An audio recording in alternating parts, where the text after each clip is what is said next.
Good morning, seventh grade. This is about as crazy as my hair gets. It's hard when you actually don't have a lot of hair to have crazy hair, but I did my best today.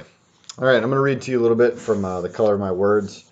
Your questions for the week are up there on the screen. And I'm not reading the opening poem, but I am starting with the first of the prose here. Wash day was the day I'd get mommy all to myself. For me, it was the best day of the week, unless it rained. Then I have to keep on sharing mommy with everyone, especially Poppy, who sat on the porch and never moved. Mommy had no time to pat her hair down, let alone share private thoughts the way we did on wash day.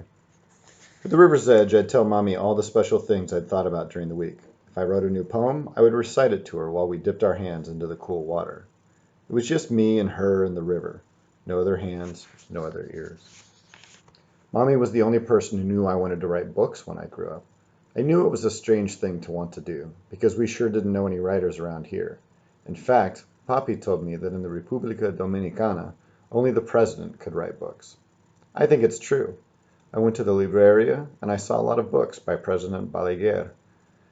I told Mommy this during one wash day. We were pounding the clothes with rocks, and I gripped mine hard as I beat the dirt out of Papi's overalls and my brother Guario's waiter uniforms. Mommy didn't say anything.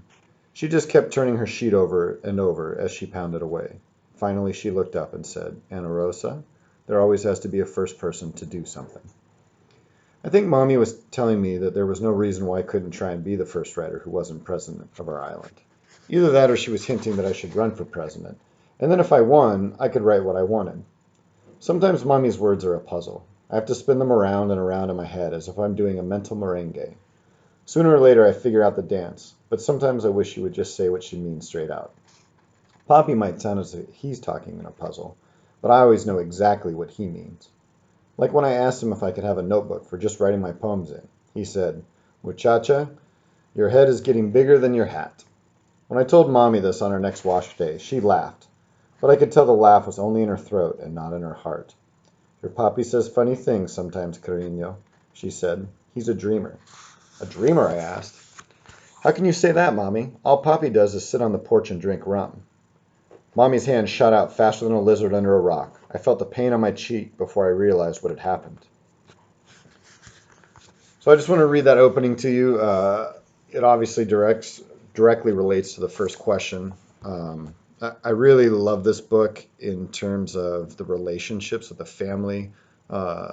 Getting a glimpse into another world too, maybe a world that we're not used to in Everett, Washington. Um, and there's parts where the language is very beautiful too. So at any rate, I just wanted to read that opening section to you guys. Your questions for the week, like I said, are right here. And I will hopefully see all of you commenting on Padlet on Wednesday, and then I will see your faces on Thursday when we talk more about your essay. All right, take care and have a good week.